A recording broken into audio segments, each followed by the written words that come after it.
Hey pals, I'm here today to talk about my attempts at reading the Booker Longlist, the 2023 Booker Longlist. So, when the Longlist was announced, I was actually quite excited because I felt like a lot of the books touched on themes I'm really interested in.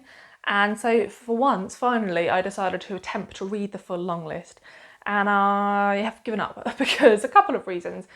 Firstly, I just don't love the long list. Once I started reading it, I found quite a few of the books quite middling. I've read quite a few books that were eligible for this year's long list that I think far surpass the books that have been long listed. And obviously, it's always personal preference. You know, there are 5 judges choosing these books. They are not me. And also, they will have had to, agree to come up with a list of 13 between 5 different people. So and that's quite tricky to do. I understand that. But yeah, I found the list really disappointing. But also, I mentioned in a previous video, I've been having a rubbish time in the last month or so. And so I've really struggled with reading books that I'm not enjoying. And it just started to feel like homework. I really wasn't having fun. And I just decided to stop and to instead, if I was going to read, just reread books that I previously loved. So that's what I'm doing. So I'm calling it quits, and I'm just going to talk about the books I have read, and then maybe I'll make a prediction for what the shortlist will be. I don't know. So before the longest was announced, I had already read Spell of Good Things and House of Doors, and I hadn't read any of the others. Since then, I have read or DNF'd 6 more. So there's still 5 I haven't attempted at all. That's not true. I have started one of them. I'll talk about that when I get there. So let's go back to the first book I read. The first one I read months ago when it came out was A Spell of Good Things by Ayobami Adebayo. And I thought this one would make the long list. This was one of the books I sort of wrote on my little prediction list. This book felt like a book when I read it. And what I mean by that is I think the type of books that I think of when I think of the Booker Prize are books that are somewhat challenging. And that can be to do with the themes it tackles or to do with the writing style. And I think this book was challenging in terms of the writing style in that the pacing is incredibly slow and this book is incredibly meandering and it asks a lot of the reader in terms of patience. So that made it feel like a book to me. So like I said, I wasn't surprised when it was longlisted.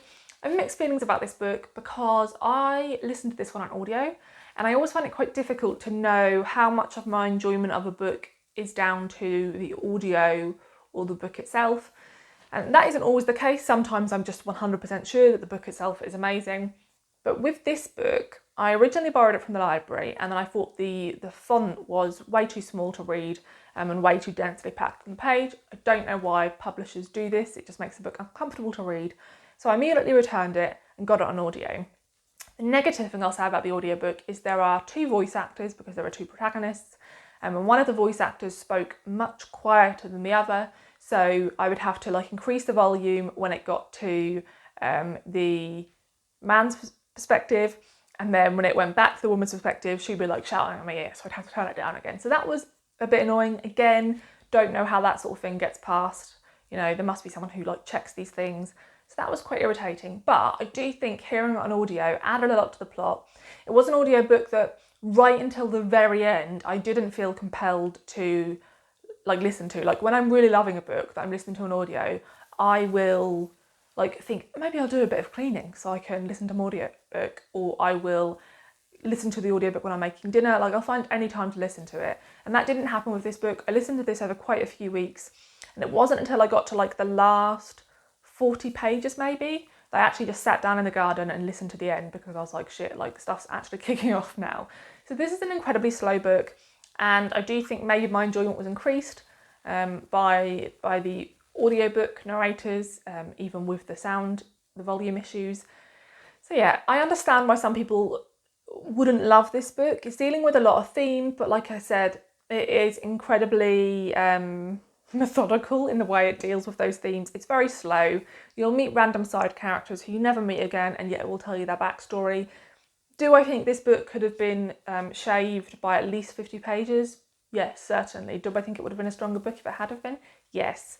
But will I still follow this author's career? Definitely. I'll definitely pick up what she brings out next. So my feelings are sort of mixed about this one. It's not a book that I think doesn't deserve to make the list, so I'm still happy that it's there. The next one, my feelings are more mixed about because I didn't personally enjoy it, but I also understand that this author is probably like incredibly good at what they do. It's just that what they do I don't really like, which is quite funny because so that is The House of Doors, which I DNF'd about 150 pages in. And funnily enough, I've read both of this author's previous books and I really enjoyed them. I read them when they came out, which was over 10 years ago. And I was really excited when I saw he had a new book coming out until I read the blurb, and then I wasn't excited because this book is about W. Somerset Maugham, and I'm not really interested in books that like retell the lives of famous authors, so I was a bit like disheartened when I saw that that was the premise, but I thought I'll give it a go anyway. And it's really interesting seeing how much I've changed as a reader, because I remember really enjoying both of his previous novels, and my guess is that if I revisit them, they'll have the same writing style. And I think back then I was just a lot more, I don't know if forgiving is the word, but I was less precise in my tastes. And so I would read any book that had sort of like an interesting premise and the writing style didn't really affect my enjoyment. Whereas now, as someone who reads a lot more than I did back then, I know what my tastes are and I know what my tastes aren't. And this writing style is completely the opposite of what I enjoy for two reasons. Firstly, and I guess probably the bigger issue here, is that this author writes in an incredibly sort of flowery, romantic, epic way. He makes everything feel really over the top in the way he describes it. So there is a lot of comparing the characters' feelings to the ocean waves and the way they move, and the way the stars look in the sky, and the way the sun moves across the horizon. Like, it's just too much. It's really cringe. And I've had so many people say that I think this is really beautiful writing style, and I completely get it. If you like this type of writing style, this author knows what he's doing. He really goes hard at it. And arguably, I can see how some paragraphs that I hate and make me cringe with how overly poetic and like trying to be epic they are. I can understand that for other people that completely works and it does just feel really romantic and epic. So that's my biggest issue. And the page I eventually DNF'd this on is the page where our protagonist is about to tell Somerset Maugham her life story, and there was this paragraph that was like that, and I was just like, do you know what, I cannot go on, like I'm hating this, and these paragraphs are happening more and more. So that was my first issue. My second issue is that this author writes in a way that's incredibly sort of formal and removed. His writing style represents like a certain subset of historical fiction. And I think a lot of the time this writing style is paired with stories about quite privileged sort of upper class characters, which all of his novels are, or at least, some of the protagonists are very privileged upper class characters. And so with these type of people, in the time periods this author focuses on, those people were very austere and cold and sort of removed and very much repressed their emotions. And so there's a real feeling of disconnect and of, he's clearly incredibly intelligent. He uses lots of big words, and sometimes I had to sort of check what they meant. And I just thought, like, there's another word you could have used there that would have just sounded more natural, but I guess it matches like the style of the characters. So yeah, I really like being up close to my characters and feeling the warmth of the story, and I just don't get that. And it's interesting because those two things I've described don't sound like they would pair together. That sort of really over the top romantic poetic writing style and that sort of cold remove from the characters, but that is sort of what this author does. And so this just wasn't for me. Even without all those things, I'm just not interested in this story like at all. Then after the long list was announced, the first one I read in full was Pearl by Sian Hughes, and that's because I'd already heard of this book and requested it at the library because it sounded like the sort of book I would really, really love. And I was really surprised to see it on the long list because this is from a really small indie press, and it just, based on description, doesn't really sound like the sort of book we would see on the booker list. Now, something that a lot of people have been saying, and I completely agree, is this year's list has a real focus on mothers, the loss of mothers and grief. And Pearl is one of the books that has that sort of theme. So this book has a couple of things that I absolutely love in books. One is a coming of age narrative from the perspective of a young girl, and the other is a family that live in like a rural or semi-rural setting. I love both of those things, and so paired with the writing style, I was just initially in heaven with this book. I got about a third of the way through and I was still loving it. And one of the things I found particularly interesting about this book is the way in which this book deals with memory. And this is something that comes up in the next book I'm going to talk about, which is Old God's Time by Sebastian Barry. Something Sian Hughes does is the premise of this is the protagonist's mother died when she was around 7 or 8, and the family have really struggled after that point and don't really know how to grieve the mother because she basically went missing, and they never really know if she just left them on purpose or if she killed herself or what happened to her. And so there's this sense of not being able to properly grieve for her because they don't know if they can forgive her for like whatever she may have done. And one of the things the protagonist grapples with is whether the memories she has of her mother are false. So for example, she has a memory of her mother reading her a certain book, sitting in a certain seat in the house. And then her father brings up her reading that book and mentions that it was when she had chickenpox. And she's like, oh yeah, I remember like scratching my leg whilst reading the book. And then she's like, well, my mother can't have read the book to me because I didn't have chickenpox until after she died. So she realises she sort of like pieced these memories together to try and construct more memories of her mother than she actually has. But there's this moment where she describes a memory and she says something about it raining in this memory.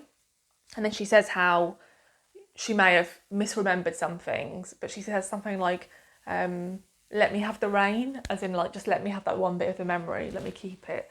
And I thought that was beautiful. I really love the way it was written, and I find memory a really fascinating thing. So that's something I'm always interested to see explored in fiction.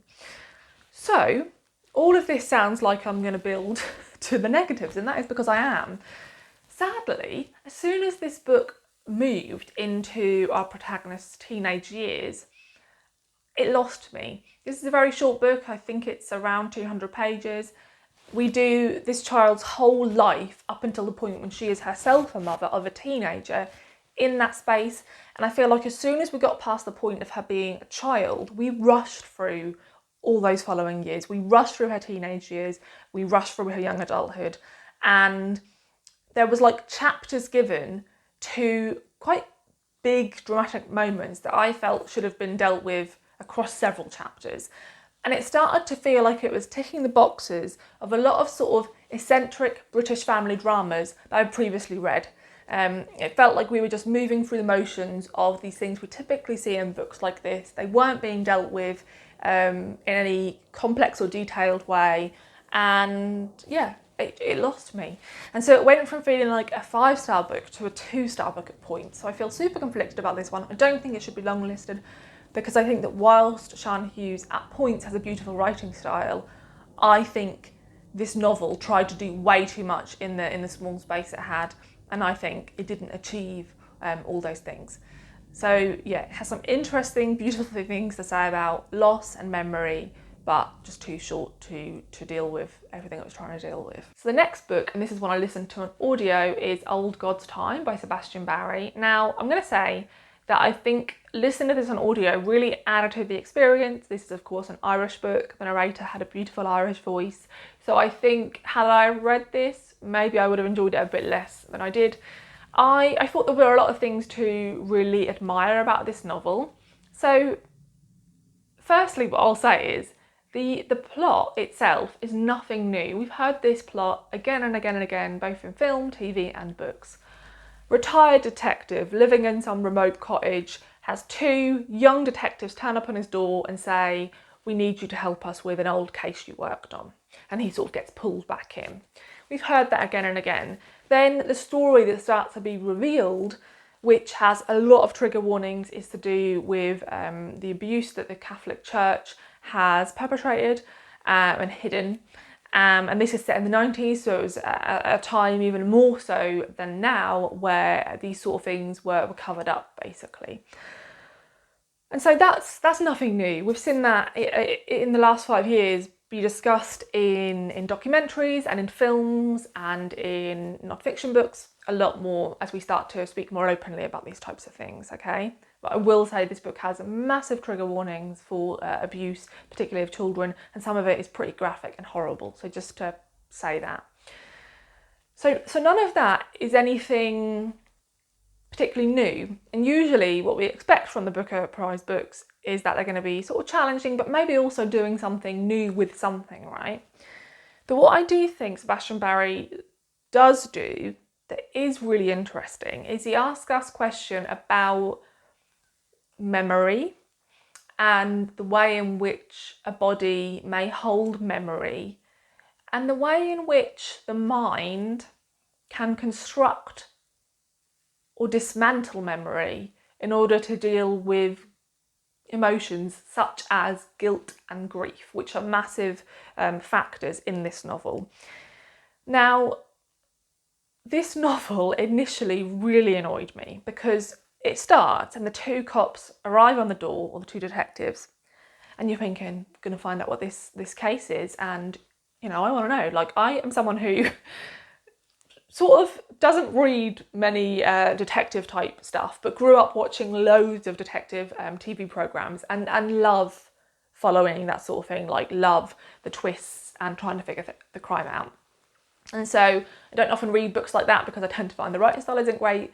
But when I'm offered a book that is probably going to be written better with that type of premise, I'm like, great, I love it. So when they knock on the door, every time you think you're about to find out what the crime is, the protagonist just starts talking about something else. And something just bizarre, like something that we don't need to know, like how he's making Welsh rarebit, or the fact that one of the police officers has got the shits really bad. And he goes on and on and on. And it's like whenever we get to the point where we're about to start moving forward from just this moment, he just meanders. And I was finding it really frustrating. I was getting really pissed off with the audiobook, and I was just like, can we go somewhere with this? Once we got past that, and I realised actually the crime itself wasn't really the point of the story, and the point of the story was actually the impact of Tom Kettle being approached to discuss this crime and the impact that would have on him mentally, I thought, okay, I'm going to sit back and just watch how this unfolds. Now, this is one of those books where you can trust nothing, because throughout the book there are scenes that are happening that don't make sense. They don't make logical sense, don't make sense in terms of the people who are there, the rooms these memories or these moments take place in. And so you quickly realise that you cannot trust any of what you're being told, because Tom Kettle cannot trust his own memories. Whether that's intentional or not is something I guess the book investigates. So yeah, this book is a super interesting one. I think it would be a great book club read. The only other thing I want to say about this book is that Sebastian Barry can write. Some of his descriptions are absolutely beautiful, and hearing them relayed on audio with this amazing narrator was pretty cool. So the only other book I read by this author is Days Without End, which I didn't enjoy at all, but I really don't like westerns. But yeah, I don't remember seeing the sort of beauty of his writing in that one. So I am going to attempt to read one of his sort of family dramas and hopefully enjoy it. So I have been sort of pulled to read more of his books, and I'm good about this one being on the long list. Like, I think it deserves its spot. I think it's an interesting book, and I think it probably has a chance of being shortlisted. The next book is All the Little Bird Hearts by Victoria Lloyd Barlow. This is another one I had heard of and had on my TBR, and seeing it on the long list bumped it up. This is definitely my favourite of all the books I have read from the long list, and this is just the sort of book that I was going to love anyway. It has a lot of elements to it. It is a family drama, a very slow moving slice of life family drama, and it also has an element of darkness or unease to it. All of those things are things I love, and again, this is about a working class family, and again, that's something I really love. So this book ticked a lot of boxes for me as a reader, and so I was sort of primed to enjoy this, and then I just loved the writing style, absolutely adored the writing style. This is the type of book where I start reading, it's sort of like Pearl was initially. I start reading and very quickly I start smiling and realise that I sort of can't wipe the smile off my face, because I just feel so at home in this type of writing style. I just love it. And so, yeah, I love this writing style. A couple of things to say is I've heard a lot of people say in their reviews that this book is initially super slow and they found it quite hard to get into. I didn't find that at all. I can completely see that this book is initially quite plotless and slow, but I just love the writing style so much and the characters so much that I was always interested. I read nearly the whole book in one sitting. The second thing I've heard people say, and I probably need to say what the plot is before I touch on that. The premise of this is we're following a mother who is called Sunday. She has a 17-year-old daughter, or 16 or 17-year-old daughter called Dolly. And the mother is on the autism spectrum, as is the author. This is the first neurodivergent novel that's own voices that's been longlisted for the Booker. And the premise is that this quite well-to-do posh couple move in next door and very quickly become a massive part of Sunday and Dolly's life. And that's very unusual for Sunday because usually she finds that people don't really warm to her because they don't like the way she communicates or they don't like these like odd habits she has. And so she feels really welcomed by this couple, but you as the reader can see that they are perhaps taking advantage of Sunday's sort of open-heartedness, and you can see that they probably have desires regarding certain parts of Sunday's life that they don't have. So the thing I was going to say is that I've heard a lot of people say that they found this book really different in terms of writing style because this book is first person narrative from Sunday's perspective, and because she's autistic, at least the way Sunday thinks is quite different to the way a lot of other people think. And so the way in which this book is written, just sort of sentence structure wise sometimes, feels different. I heard a lot of people say it took a long time for them to get into that. I sort of noticed it for like a page and a half, and then I just didn't. And actually, I found this writing style really like familiar and comforting, and it just, yeah, it read entirely, it just flowed for me, completely flowed. So there was no type of, I heard some reviewers say they felt like they had to sort of wrap their brain around this sort of different way of thinking or this different way of articulating yourself. And I didn't find that at all. I found this book, I sort of stopped noticing any of those things. I don't know what that says about me, but I love this book. Not to say that any of those reviewers are saying they didn't love the book, but I just thought that was interesting.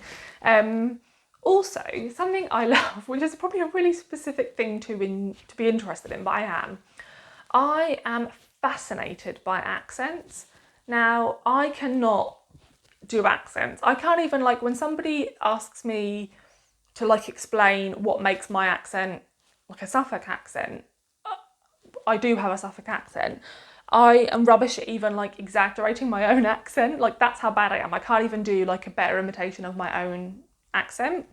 And so something that Sunday does a lot is that every character you meet, she describes their speech pattern, and she describes it in terms of, she'll say things like, they make the sound of an F like they're holding something on the end of their tongue, or they'll say this word and their tongue will touch the roof of their mouth, whereas when other people say it, that wouldn't usually happen. And I loved that, and I always love when that sort of thing comes up in a text, because I feel really at sea otherwise when people like describe accents. And so when she described that, I could like literally make the shape she was saying with her mouth and understand exactly how she meant those people were pronouncing things. So, I don't know, I just found the ways in which she described the way people spoke and the way people moved felt so precise, and I knew exactly what she meant. So I loved the writing style of this book. I loved the characters. I could picture everything she described. I got a real sense of the atmosphere and the feeling in a room. But the caveat for this, which stops this book being, a completely amazing book for me, is that I think the plot builds and then plateaus. And I think that I initially thought, oh, this is going to be quite a quiet, narrative. But then I started to think, I think this maybe is going to go quite dark. Like, this is going to get quite twisted towards the end. And actually it sort of just evens out. And so I think in terms of a story arc, that isn't great. And so I think I went into this and immediately had this fizzy feeling where I felt so excited. And then, like, for me, the final third was the weakest part of the book. So, this is a book where really the plot wasn't a massive part of the story for me, but I do think the plot was the weakest part for me. I will 100% read whatever this author brings out. I'll reread this book. I really enjoyed it, but yeah, I understand why some people would criticise this book in terms of the plot, because it does sort of peter out. And for that reason, I do feel, even though I really love this book, I do feel quite surprised that it's on the book Longlist, because I always feel like these type of like warm slice of life stories feel a bit too like homely for the Booker Prize. Like, they feel like the type of book that would like be snubbed by this type of prize. So maybe I need to like reassess what I think the Booker Prize looks for, and also just know that every year they have different judges who are different type of readers. I mean, I love this book, and I love books that focus on these type of things, and tell stories in this type of way. So I would love to see this on the shortlist, and I'd love to see this win, even though it doesn't necessarily feel like the type of book I would expect to see on the Booker Longlist. Then we go from a book I love to a book I absolutely hated. I think it is just a load of codswallop. And that is Inen by Martin McInnes. We read this for my Patreon book club, and I've done like a, 18-minute spoilery rant video over there. So I'm not going to talk about this too long because I've already wasted too much of my breath on it. Okay, let's try and put this into some type of order. Firstly, there is no character development, absolutely zero character development in this book. For the first 100 pages, I was thinking, we're being given all these tidbits of the protagonist's childhood. We're being given all these memories, and we know she has this trauma that she's not really dealing with.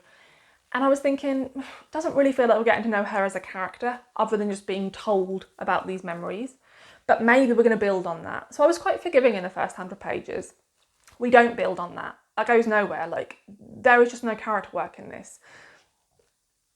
There is no character work in any of the characters. Everybody is a placeholder for their role within the narrative.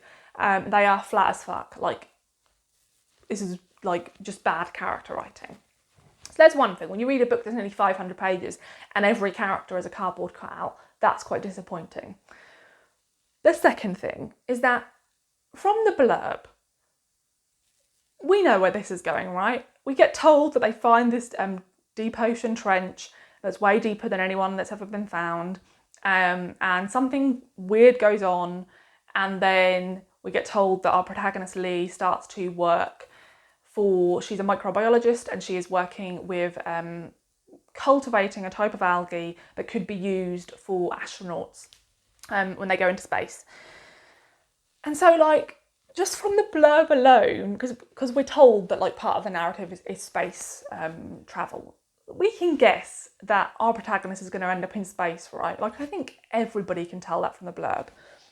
And so when that takes nearly 300 pages and it's written like some reveal, I'm just like, we knew this before we even read page one, because you've put it in the blurb. And also, when a book starts to discuss space travel, it's pretty obvious that we're going to be following one of the people who ends up going into space.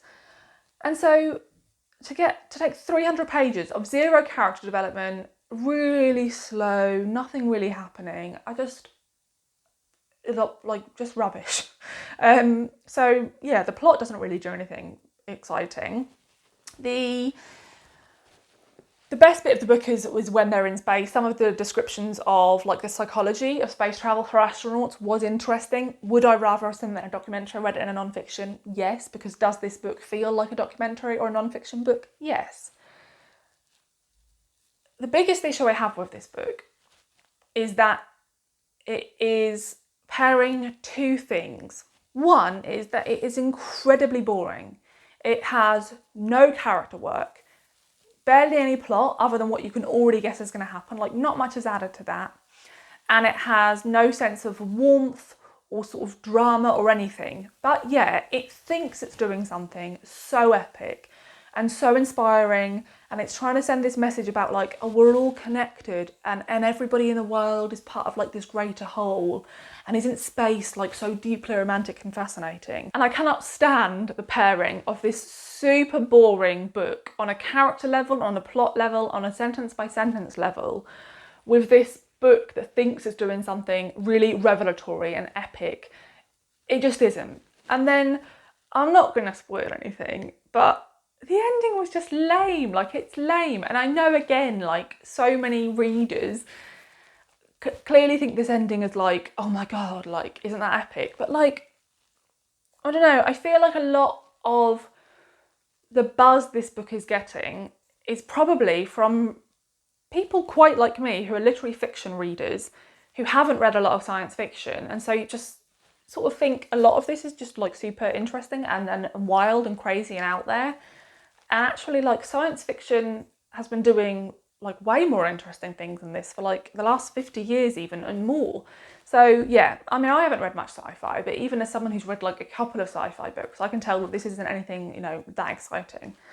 And so yeah, I think this book is pretentious and boring, and I think it'll probably be made into a film that's something like Interstellar or Gravity, both of which I think are rubbish films that I know loads of people love. So I know I'm just like not on the same page as a lot of people here. Like, I think people love epic space stories. And I don't know, I find this really disappointing, because what irks me about the love of books like this and films like Gravity and Interstellar, it just feels like we're asking for so little from stories about space exploration. It feels like the idea of space exploration, I have to say that really so slowly, space exploration is so interesting already that like not much more has to be added to that. Like, the themes can be really blunt, and the plot can be really lacking, and the characters can be super flat, and it can all be really tropey, but we're still like endlessly amazed and fascinated by it. And I just think we should ask for so much more from these type of stories. I'll be so annoyed if this is shortlisted, and I'll be so annoyed if it wins, because I think it is just dry. So there's that one. And very quickly, because I haven't got much to say about these last two I DNF'd, because I DNF'd them at the point where I was just thinking I need to start reading books that are making me like really happy, and these books just aren't doing that. So the first one is If I Survive You by Jonathan Escoffery. And actually, this is a book that I'll maybe go back to. I read all but the last two stories. The last two stories were quite long, they were like 50 or 60 pages each. So I think I read like 200 pages of this sort of 300 page book. And I feel mixed about this one. I think the first short story was really strong, really smart and darkly funny and cutting.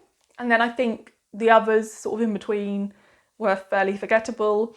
And the big discussion about this is whether this should be classed as a novel or a short story collection. I don't know how much I actually care, because in my mind, I'd probably prefer it if Longlists were open to short story collections, because I think it would encourage more readers to pick up short story collections and realise how wonderful they can be. And, you know, I just think short story collections are really out of luck in terms of prizes and just general like prestige and stuff, so it'd be cool to see them be celebrated a lot more. So I don't really care if this is a short story collection that happens to have made it onto the long list. But yeah, like after that first one, I felt very sort of middling, and as somebody who has read a decent amount of short story collections, like I've read like loads of way better short story collections, so yeah, this was like a 3-star read, so I certainly could go back and read the last two stories, but I just wanted to read something I was loving, so I put this to one side. And the next one is Western Lane, again, another book about the loss of a mother and grief, and this was another one that I'd already added to my TBR because I'd stumbled across this in a bookshop, and yeah, it's a coming of age narrative about a young girl, so I wanted to read it. And I'd heard mixed things about it. I'd started hearing a lot of people use the word subtle, when talking about this book. And so I was intrigued because, you know, I'm fine with a story that has no plot, but something I'm not good with, as I've expressed in this video, is books that feel like they have a certain distance from the reader. And so I read 35 pages of this book. I read the first chapter and a couple of pages of the second chapter. So I can't really comment that much. But what I will say is that within those first 35 pages, it felt like we were being told a lot and not shown it. It felt very subtle, very gentle and very soft and very distanced. I felt at a real remove from these characters. And I think when you read a book like All the Little Bird Hearts, that within a page and a half, already feels warm, already makes me care about Sunday and about her life, then I know it can be done. Like, I know that we can do that within a page and a half. So if you haven't done it within 35 pages, about 3 young girls who've just lost their mother, you're like, I should easily feel like I can care for them, then I just don't think you're going to do it. And so I just think you're not the writer for me. Like, I don't think this was badly written in any way. I just think this isn't the type of writing style that I enjoy. So I probably won't follow this author's career because I just think she's doing different things to what I look for in books. But that isn't to sort of discredit this one because I haven't read enough of it to really comment on how good it is. The only other book, which I've just remembered, that I have sort of tried a bit is The Bee Sting by Paul Murray. I got this on audio and I listened to not very much, like, I don't know, like an hour and a half of the daughter section, which is the first section of the book. And I was enjoying this like enough, but I'm not really feeling massively pulled to audiobooks at the moment. And I didn't want to like not enjoy this book because I was trying to read it at the wrong time. So I think this is a book I could really enjoy in terms of being this family drama from multiple perspectives. So I will revisit this one. But what I will say is that like I didn't initially love it enough that it managed to make me feel like I had to carry on reading. But there's also nothing about it that I didn't like. So there's that one. Other than that, I haven't attempted any of the others. But like I said, out of the ones I haven't read, The Bee Sting is probably the one I'm most likely to read. And yeah, not so sure about the others. So overall, my feelings are mixed about the long list. Having read or DNF'd 8 of the 13 books and like not given any of them 5 stars, like that's not great. I did really, really enjoy All the Little Bird Hearts. If it had a stronger ending, it would have definitely been a 5-star read for me, and I'm still really glad I read it and had great fun with it. But I don't feel like super strongly about what makes the long list other than that. I'd like to see All the Little Bird Hearts on the short list, and probably the next book I'd say deserves to be there is Old God's Time, but I feel fairly indifferent. And what I will say is, before the long list was announced, the one book out of all the books I'd read that was eligible that I felt deserved a spot was Burnham Wood by Eleanor Catton.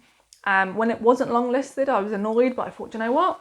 I haven't read all these books yet, so, you know, have a read and see. And like, you know, just still shocked that they read some of these books and thought, yeah, they're stronger than Burnham Wood. Especially seeing as so many of these books are dealing with the same premise. You know, a young person has a mother who dies and they're dealing with grief. Like 4 of the books on the long list have that as their plot. I think it's 4. And so, I don't know, just like boot one of those books off and add a book like Burnham Wood that's doing something completely different to any of the other books. So yeah, don't really get it because I think it's an amazing book, but it is what it is. So those are my thoughts on the long list. And yeah, sorry I didn't read them all. Couldn't be bothered because I wasn't particularly impressed. But I would love to hear your thoughts on the long list, if you read any of the books and if you have, what your thoughts were on them, and I will see you in the next video. Bye.